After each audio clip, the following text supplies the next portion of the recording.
A weekend day in Patriot Park outside Moscow. A kind of amusement park where people come to admire Russia's military might. A revival of Russian pride connects many here. Polls show that President Vladimir Putin remains highly popular in Russia, especially among young people. He's the face of Russia and all of us. The country was like a sleeping bear. Putin wakes it up.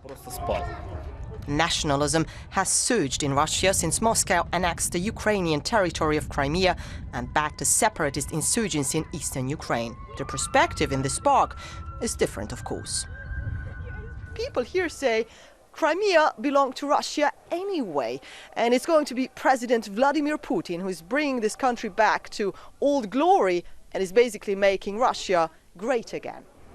If put your own nation first sounds familiar, it's because it's also the message of US President Donald Trump. But nationalist sentiments in Russia extend far beyond Patriot Park. A working-class neighborhood in Moscow. We are due to meet Maria somewhere here. She's a nationalist activist who doesn't want us to film where she lives. So she takes us to an office in the city center where Maria proudly shows off portraits by an art collective. Путин, Марин Ле Пен и Дональд Трамп. Политика через призму искусства. Together, a global new world order. Yes.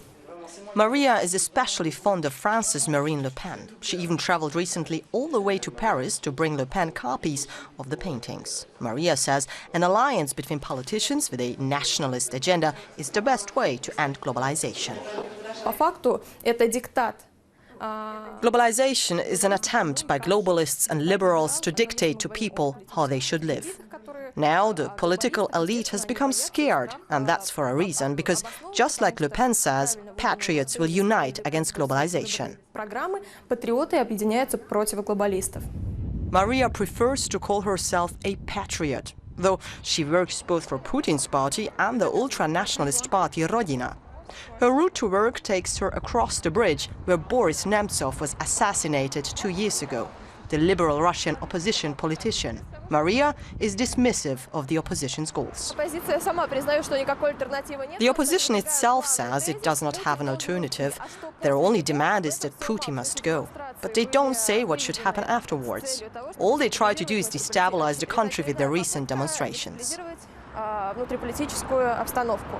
Maria dreams of an alliance between Russian, US and French nationalists. But when it comes to Trump and Putin, the honeymoon is definitely over. Because with national interests taking priority, the tone is changing.